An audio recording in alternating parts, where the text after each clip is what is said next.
Hello and welcome to the Al-Attiyah Foundation podcast. My name is Luiss Guido Carli. Today we're joined by Miss Virginie Collombier. Miss Collombier is a political scientist and professor of practice at Luiss School of Government in Rome, in Italy.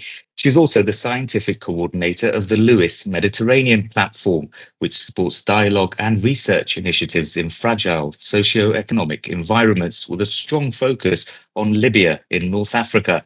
Ms. Colombier, welcome to the podcast. Hello, and thank you very much for having me. It's a real pleasure to join you today.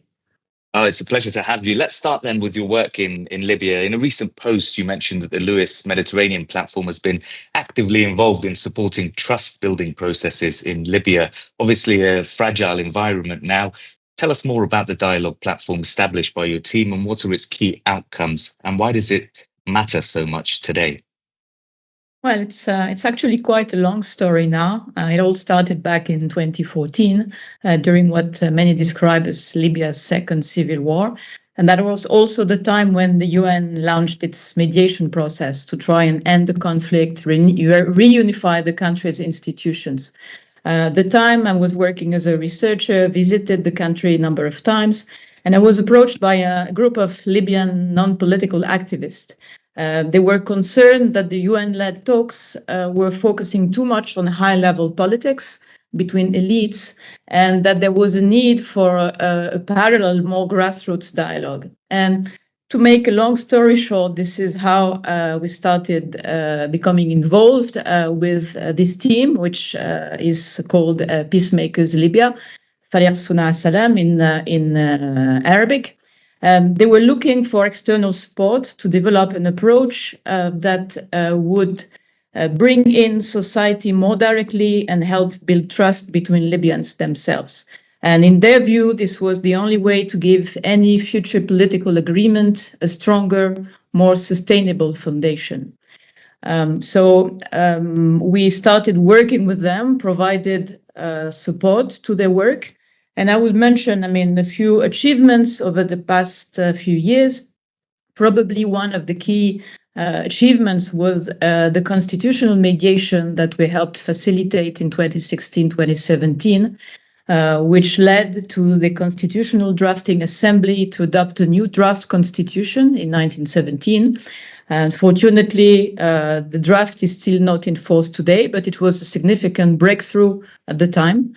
Then in 2018, 2019, we facilitated consultations between key societal actors on the idea of a new social contract for Libya.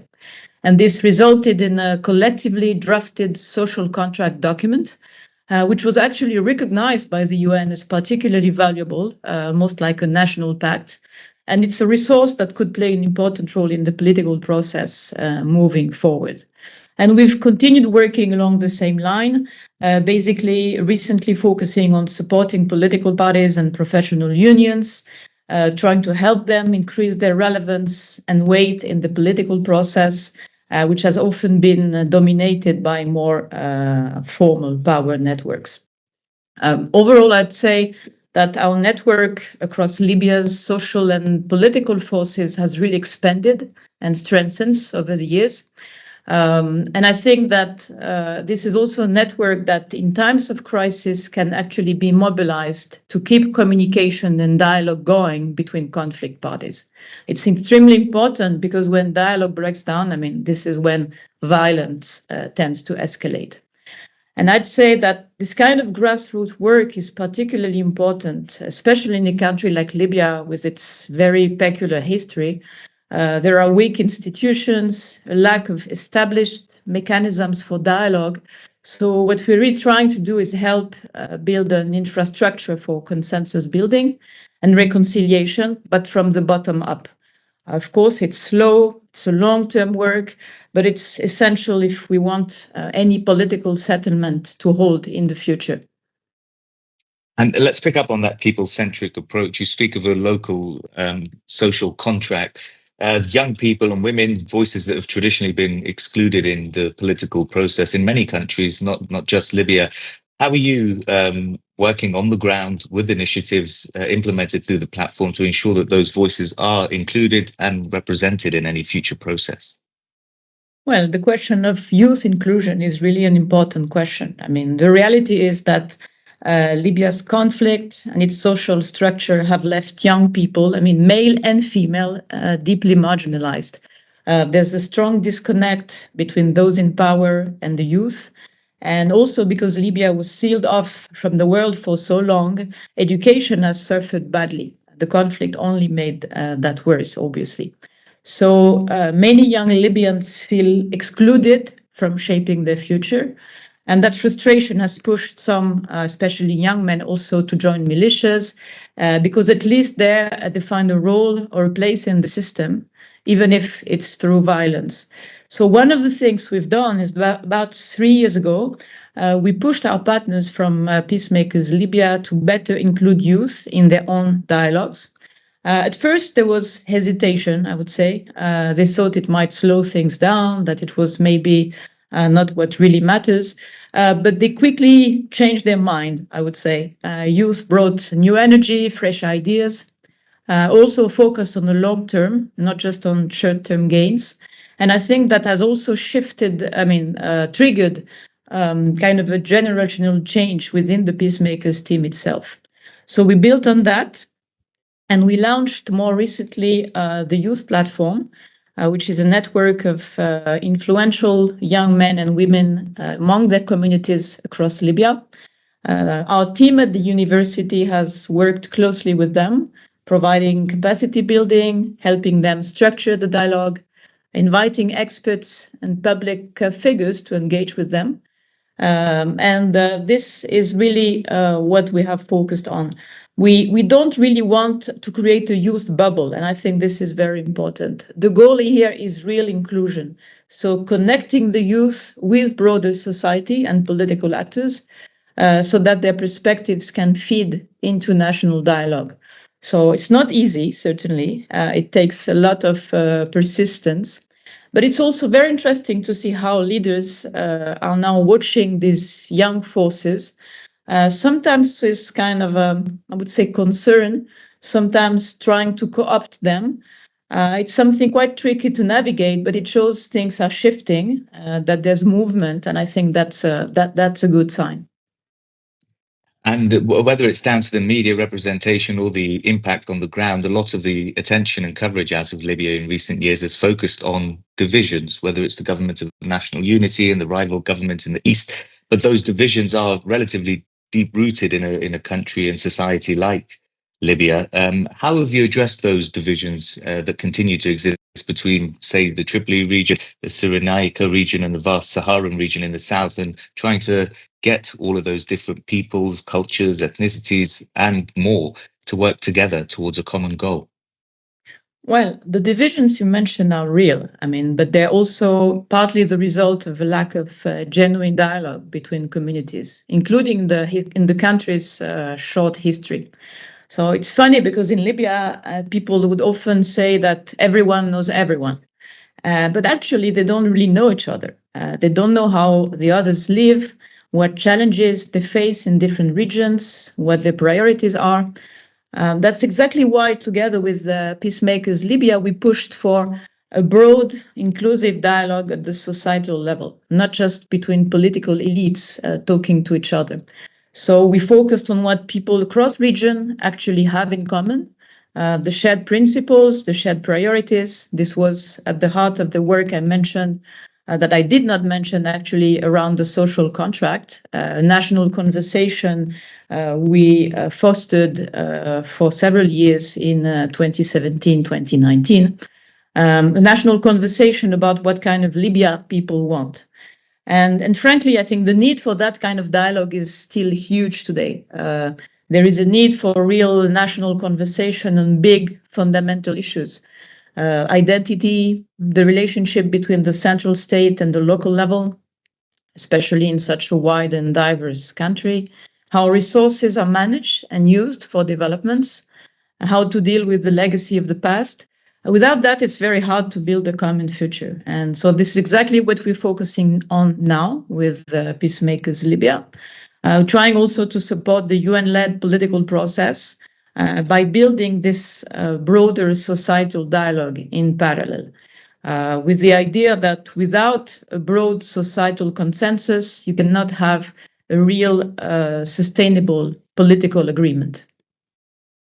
And of course, Libya isn't unique in terms of some of the challenges it faces when you look at fragile socio-economic political environments. Many countries around the world, including in Africa, face some similar challenges.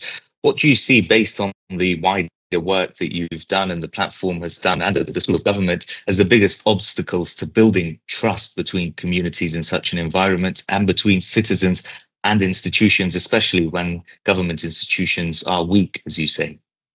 Well, precisely. I'd say the biggest obstacle is the weakness of institutions themselves. They often just don't have the capacity to structure, organize dialogue properly, which makes communication difficult, but also consensus building almost impossible. Plus, I would say the tools typically used in diplomacy, like power sharing deals between conflict parties or elections, don't really encourage broad society-wide consensus.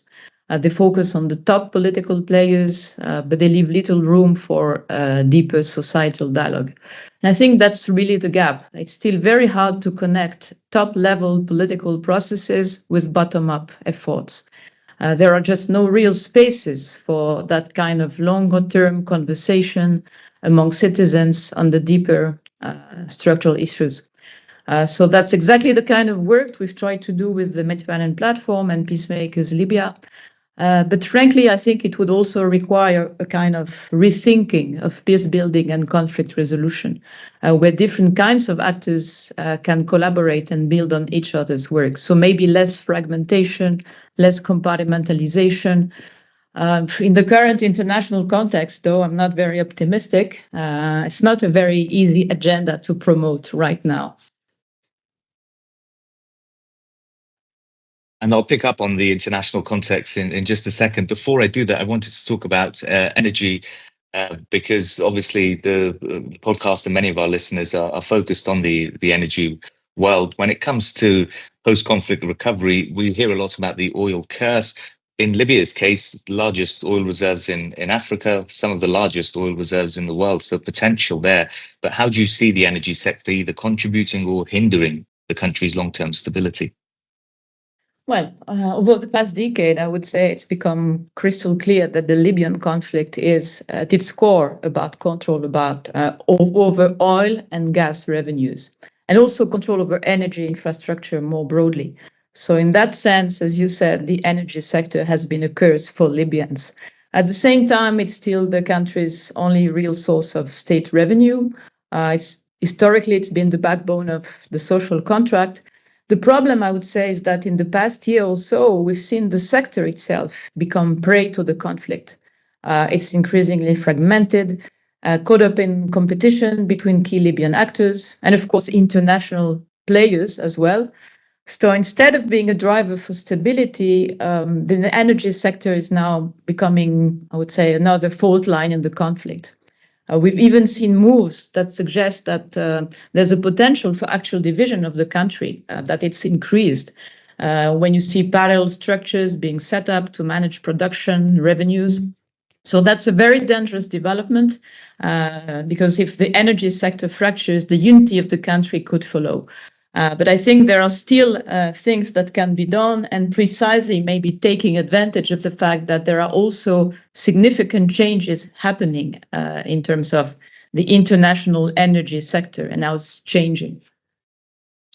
And looking at the international engagement, then obviously much has been made about that, looking at external actors in the conflict in recent years.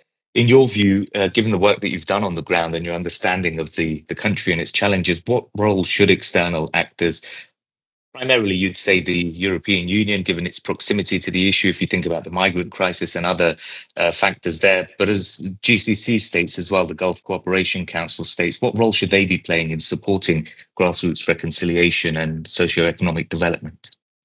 Well, I think that's exactly the gap that needs filling. External actors, in my opinion, should support a complementary approach, one that goes beyond the elite bargains and the short-term political fixes. Of course, institutional unity, stability are key priorities. They require agreements between main power holders.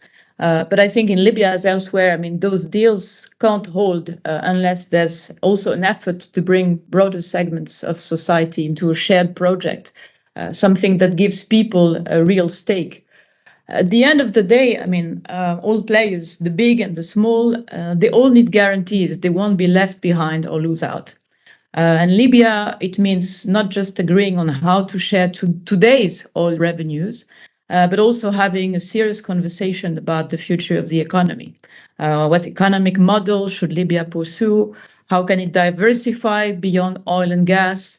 What sectors can create jobs, especially for youth? How can Libya connect to the wider Mediterranean and African economies?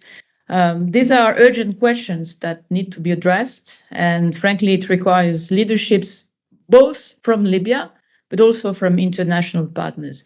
And I think this is precisely where the EU, GCC could really make a difference by supporting these conversations, helping create more inclusive dialogue spaces, and really focus on building a long-term inclusive economic vision for Libya, because this is a guarantee that any political deal can be sustainable in the future. So I would say external partners who are willing to invest in this long-term perspective can really help build the foundations of sustainable peace and development in Libya. And that brings me on perfectly to the next question that I had. Looking at the experience, if you like, of Gulf states like Qatar, but several others as well, the UAE, Saudi Arabia, and how they've developed their economies in recent decades, based largely on petro states. We had a great podcast recently with Giacomo Luciani, who's a name I'm sure familiar to you, one of the co-authors of the Rentier State. What key lessons and best practices do you think the Gulf countries can use to transfer and adapt to support Libya's long-term development path? Well, precisely. I think the Gulf states offer a very useful example, especially in how they've handled the energy wealth with a longer-term plan. They set up these intergenerational funds to make sure that the money from oil and gas isn't just spent now, but saved and invested for the future. So that kind of thinking, in my view, is exactly what Libya needs. Libya has, for instance, a huge potential for solar energy, other renewables. So there's a real chance to diversify beyond just oil and gas. The Gulf countries show us that putting energy revenues into new sectors like renewables, infrastructure, tech, can create jobs, build a more sustainable economy, which is especially important for young people. I would add that education is another big piece of the puzzle. The Gulf states have invested a lot in education, making sure that their people have the skills to work in these new sectors. And Libya really needs to do the same, strengthen education and training, especially in areas like renewable energy and tech, so young people can lead the change. It's not about only money and projects, I would say. It's about making sure everyone's involved, youth, communities, different groups, so that people feel that they have a real say in how resources are used. So Libya can certainly take these lessons from the Gulf and build its own shared vision, one that would link energy wealth with a diverse economy, good education, but also planning for the future. And that way, I think it's a way to show that today's resources can help the country not just now, but for the generations to come. And at the center of those objectives, if you like, that you've touched upon there is young people and youth. You've just celebrated the first year of the Libyan Youth Economic Research Forum, a project launched by the platform, the Luiss Mediterranean platform, and funded by the World Bank Group. Looking ahead then, what are your goals from a platform perspective in Libya and beyond? And are there plans to replicate that sort of model? What impact has it had? And can it be replicated elsewhere in the region? Well, the Youth Project was really about creating a space where young Libyans could think about the future of the economy, have a say in shaping it. And I think it's been a very, really valuable experience. What's also become very clear through the project is that we should focus more directly on energy and climate and how they tie into Libya's economic challenges. Libya is highly vulnerable to climate change, but there is little debate on it in the country. At the same time, the economy is almost entirely dependent on oil and gas, which is also a huge vulnerability as the world moves faster on the green transition. There's also no serious subsidy reform, no national vision for the future.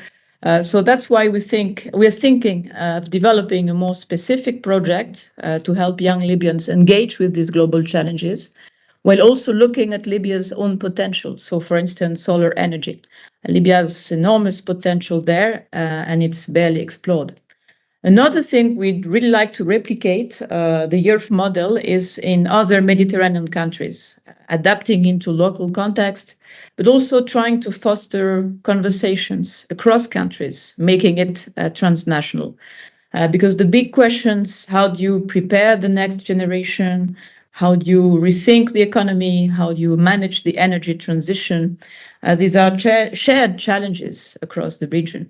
That's very much part of our roadmap at the Luiss Mediterranean platform. And we also think that this is where countries like Qatar could play a really valuable role with their experience in energy strategy, diversification, long-term planning. I think this would make them excellent partners in this kind of dialogue. Yeah, and it's crucially important, I think, in the uncertain world that we're currently facing, whether it's geopolitical issues or geoeconomic issues like tariffs around the world. Many countries are thinking and rethinking their state of play. But it's important to keep the focus on nations like Libya, because the implications in the long term could be severe, not just for the region, but elsewhere around the world as well. We've got a few minutes, Virginia. I just wanted to finish off maybe on a softer note, or a more personal note. Why Libya? What's inspired you to focus your academic and practical career on Libya, and what keeps you motivated despite all the setbacks and uncertainties we've seen in recent years? Well, I actually came to Libya a bit by chance, pretty late, just after the end of the Gaddafi regime. It was a bit of a black hole for me. Didn't know much about it. Honestly, it felt a bit intimidating at first. But I would say what really kept me there was curiosity. Wanted to explore further, try and make sense of what I was seeing. Not sure I fully succeeded, but it kept me going. And I would say beyond the moments of like a real exhaustion and a bit of hopelessness in the past years, what kept me going, honestly, is the human part, the people I've met, especially at the grassroots level. And in recent years, I'd also say that our work with the youth has really given me a renewed energy, since it's all about energy. It's really where I still see the most hope, the sense that things can improve, that change is possible. But obviously, I mean, it needs to be encouraged, it needs to be supported, and it requires quite a lot of fighting in the current environment. But it's really important to keep going. I'm really glad that you touched on that as a critical issue. I'm originally Afghan by background. My parents are from Afghanistan, and one thing that I think Libya and Afghanistan at least have in common is the misconceptions and preconceptions that people tend to have about these nations. But once you get on the ground and meet the people, you realize the huge potential, the hope, the optimism, and really capacity that they have if they're able to have the right opportunities. But we'll leave it on that positive note. Ms. Virginie Collombier, thank you so much for sharing your valuable work and insights with us. Really interesting to hear about your dedication to fostering inclusive growth and progress in Libya. And we look forward to seeing how your initiatives continue to evolve, and really hope to have you back for another conversation soon. Thank you very much. It was a real pleasure to share some of our reflections, and I'd be very happy to continue the conversation too. We look forward to it. And thank you, of course, for listening. Be sure to keep up to date with the Foundation's latest research, publications, and podcasts through our website. That's abhafoundation.org. And of course, our social media channels.